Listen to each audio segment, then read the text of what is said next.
Haleluya, salam saudara, salam sejahtera. Senang sekali boleh menjumpai saudara di dalam short message ya, melalui renungan firman yang saya ingin bagikan buat kita pada hari ini.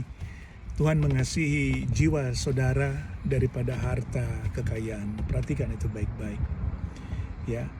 Dan Tuhan tidak pernah bilang karena hartamu itu berharga di mataku, tapi Dia katakan karena engkau itu berharga di mataku. Artinya karena jiwamu itu berharga di mata Tuhan. Jiwa saudara, jiwa saya, jiwa kita.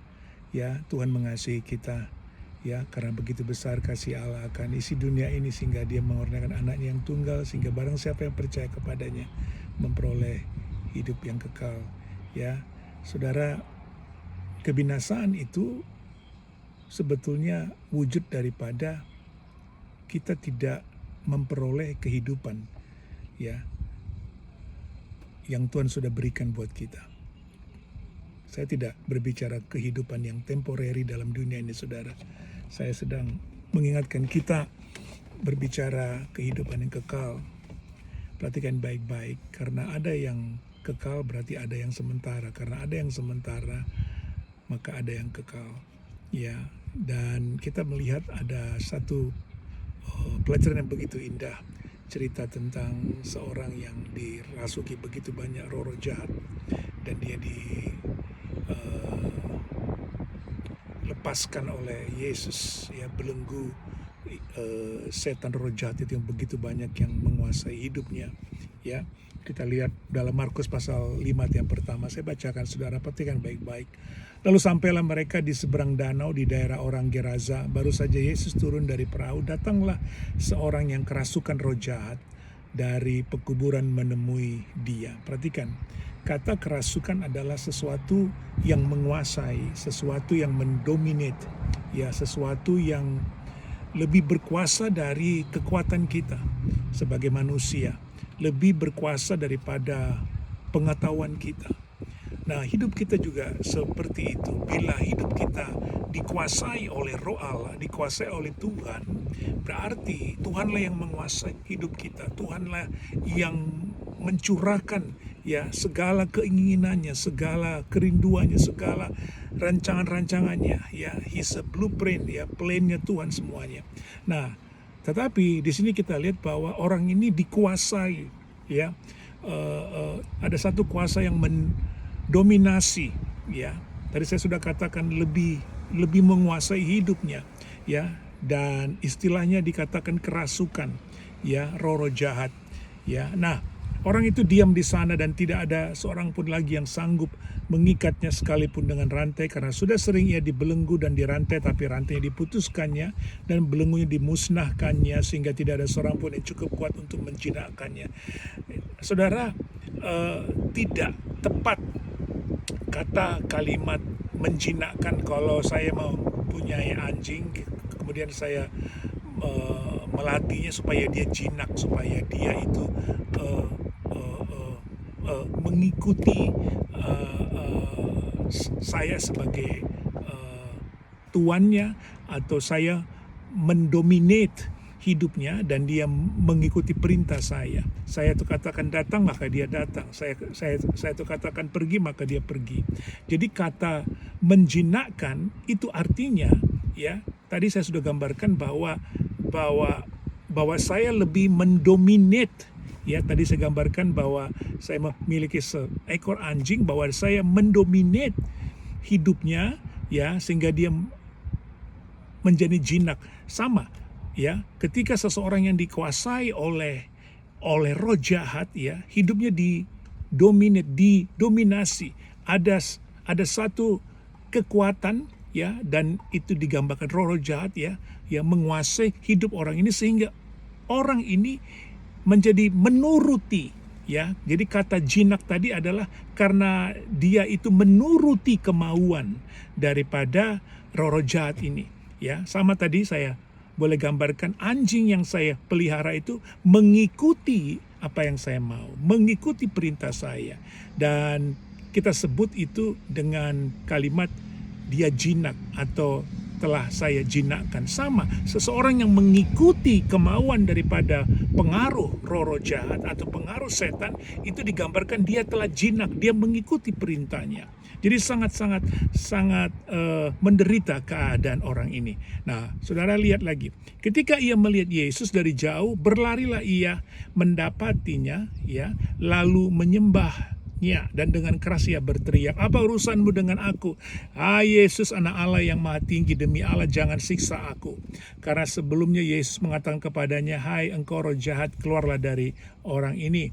Kemudian ia bertanya kepada orang itu, "Siapa namamu?" Jawabnya, "Namaku Legion, karena kami banyak." Ia memohon dengan sangat supaya Yesus jangan mengusir roh itu keluar dari daerah itu. Kata banyak di sini artinya lebih daripada satu, atau jamak. Itu boleh digambarkan seperti sesuai dengan nama daripada roh jahat itu. Mereka mengklaim namanya Legion karena kami lebih daripada satu, karena kami banyak jamak. Jadi saudara bisa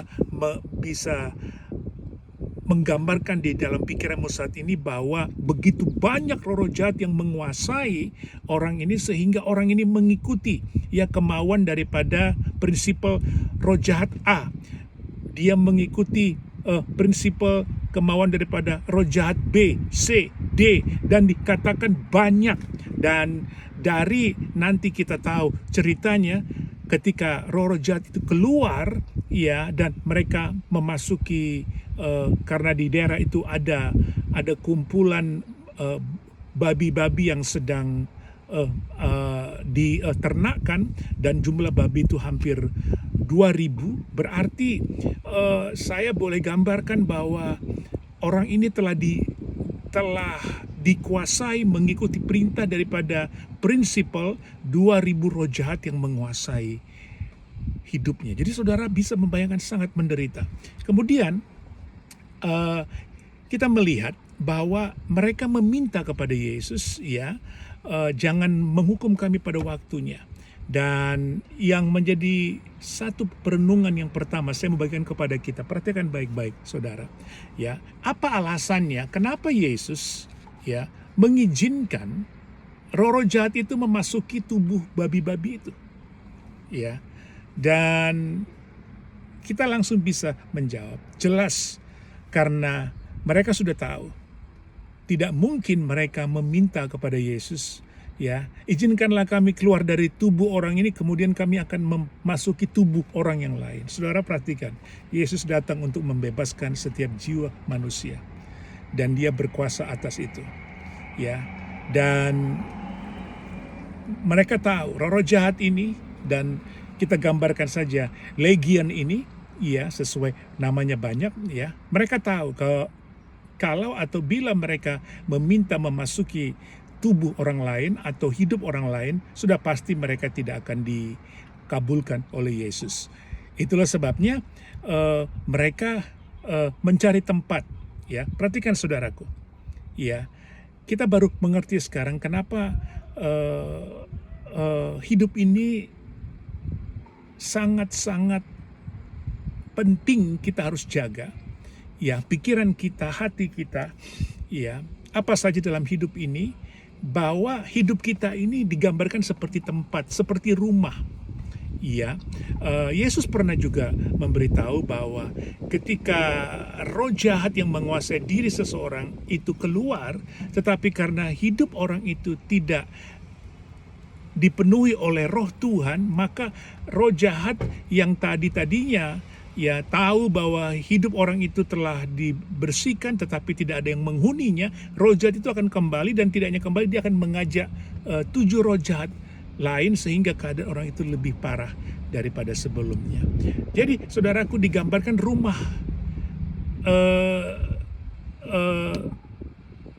yang dikehendaki, atau boleh saya katakan tempat yang dikehendaki oleh roh jahat atau setan, iblis dengan segala kejahatannya adalah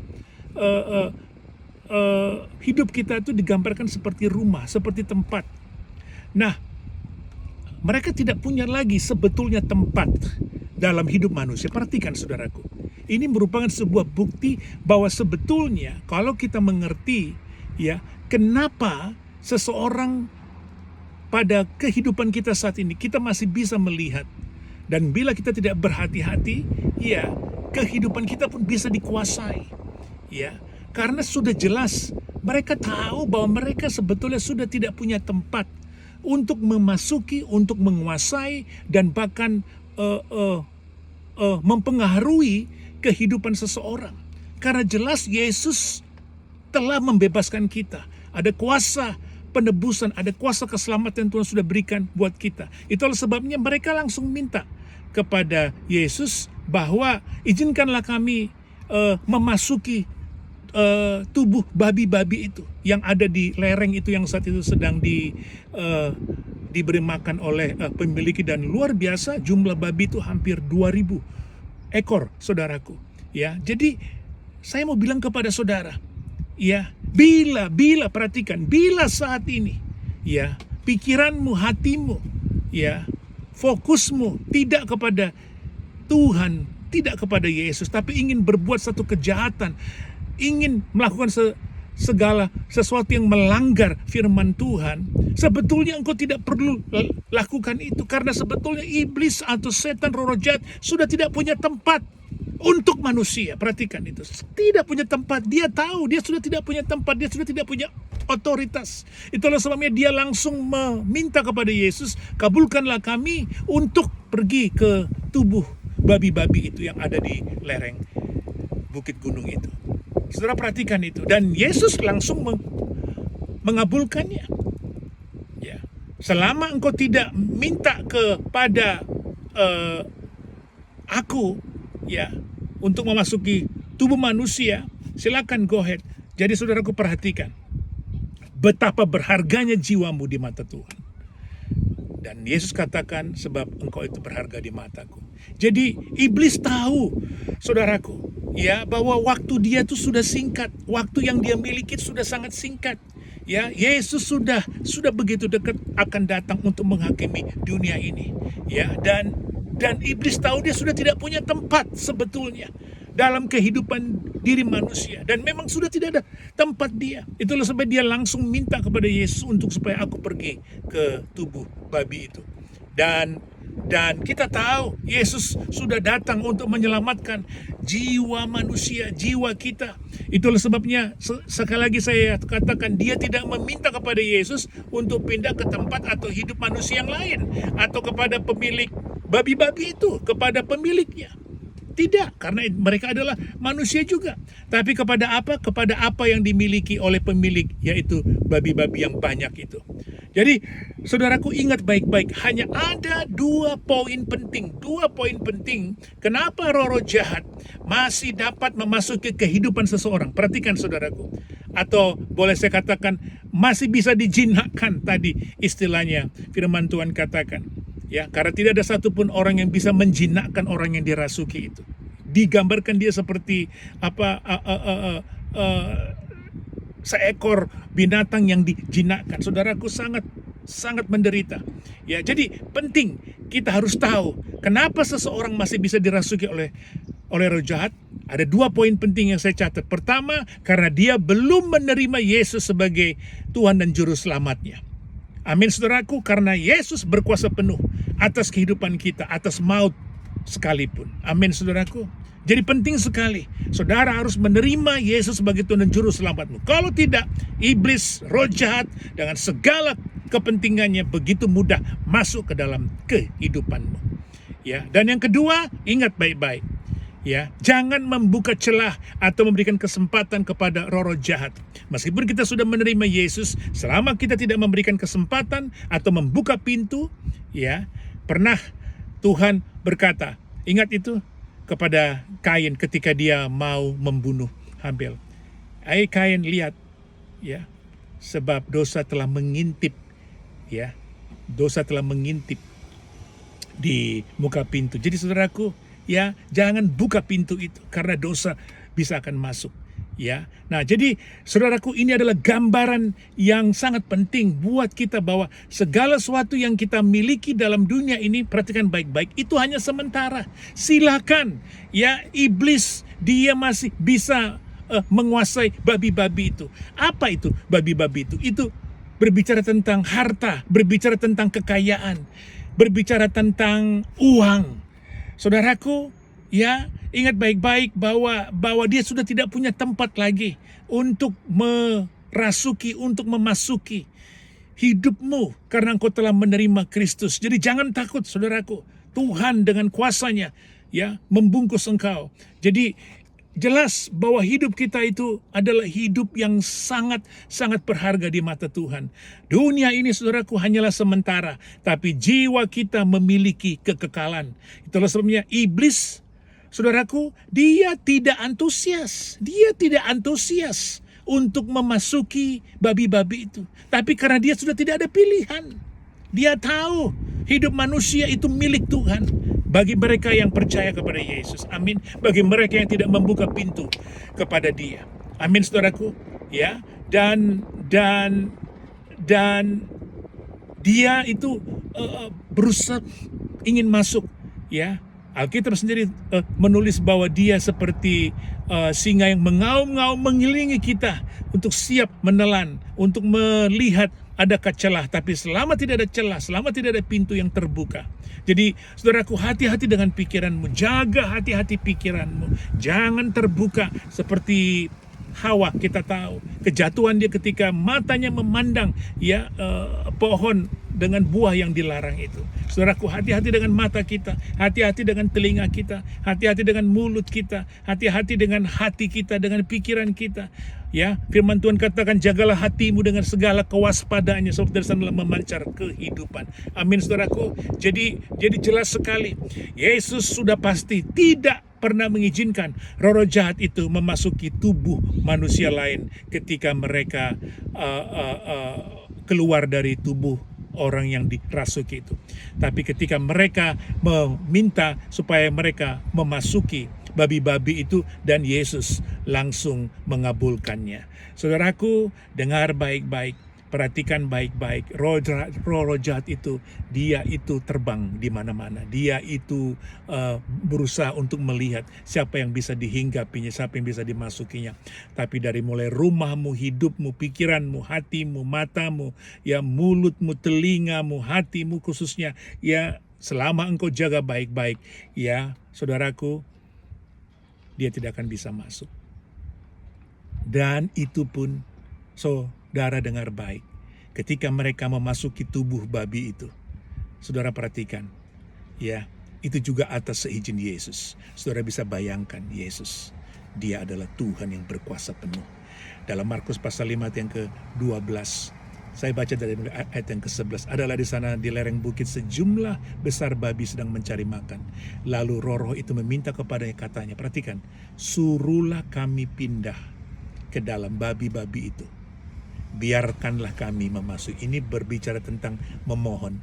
Selama engkau tidak memberikan izin, ya, mereka tidak bisa masuk. Lalu apa? Dikatakan ayat yang ke-13, Yesus mengabulkan permintaan mereka. Saudara, begitu izin itu diberikan, mereka berhamburan keluar dari tubuh orang, dari hidup orang itu. Keluarlah roh jahat dan memasuki babi-babi itu. Kawanan babi yang kira-kira 2.000 jumlahnya itu. Perhatikan, kira-kira 2.000 jumlahnya itu terjun dari jurang ke dalam danau dan mati lemas di dalamnya. Saudara, perhatikan baik-baik.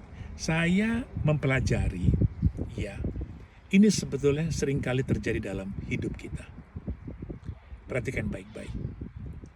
Tuhan begitu mengasihi kita. Jadi sebetulnya tidak ada satupun yang bisa ditouch, bisa dijamah oleh iblis. Pertama, selain Tuhan mengizinkan. Kedua, saudaraku, iblis sudah tidak punya tempat lagi dalam hidup manusia buat mereka yang telah ditebus oleh Tuhan. Amin. Untuk mereka mau masuk saja ke tubuh babi-babi itu pun atas izin Tuhan. Jadi bila roh-roh jahat, kuasa iblis, tipu muslihatnya menyerang finansialmu, menyerang hal-hal yang terjadi dalam kehidupanmu, itu semua atas izin Tuhan, karena Tuhan mempunyai maksud. Amin, saudaraku. Ingin melatih engkau bahwa engkau harus tahu hidupmu lebih berharga daripada uangmu, daripada hartamu, daripada kekayaanmu, daripada finansialmu. Jangan karena uang kita kehilangan keselamatan. Jangan karena kekayaan kita kehilangan damai sejahtera. Saudara, perhatikan baik-baik itu. Tuhan sangat mengasihi engkau. Itulah sebabnya perhatikan, saudara, hal yang kekal itu lebih berharga. Babi-babi itu gambaran daripada finansial, daripada berbicara tentang kekayaan.